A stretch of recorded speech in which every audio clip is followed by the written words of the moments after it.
Shah Najashi, Shah हबशा जिनको कहा जाता है, इन्होंने रसूलुल्लाह सल्लल्लाहु अलैहि वसल्लम का निकाह उम्मे हबीबा से पढ़वाया।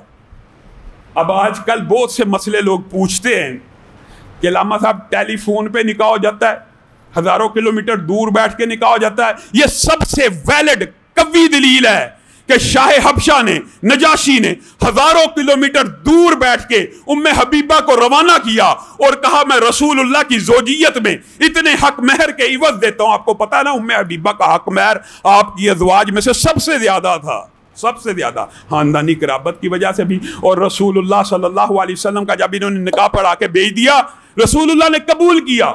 इसका मतलब यह है निकाह सिर्फ इजाब और कबूल का नाम है। गवाहान मौजूद हो, वली मौजूद हो, हक महर मौजूद हो, इजाब कबूल काफी है निकाह के लिए। यानी अगर लड़का बाहर के मुल्क बैठा, लोग अक्सर सवाल करते हैं, ज़िमनी तौर पे बात आई है तो इसलिए कह रहा हूं, लड़का बाहर है, लड़की पाकिस्तान में, जी निकाह हो जाएगा? हो जाएगा, कोई हरज की बात नहीं। एक निकाह पढ़ाने वाला इजाब कबूल, अगर ऐसी सहूलियात मौजूद हैं जिसके अंदर किसी किस्म धोखे फ्रॉड का अंदेशा नहीं है, वली और गवाहों की मौजूदगी में हो जाएगा, कोई हरज नहीं है। इसी तरह शाह नजाशी ने रसूलुल्लाह सल्लल्लाहु अलैहि वसल्लम का निकाह उम्मे हबीबा से किया।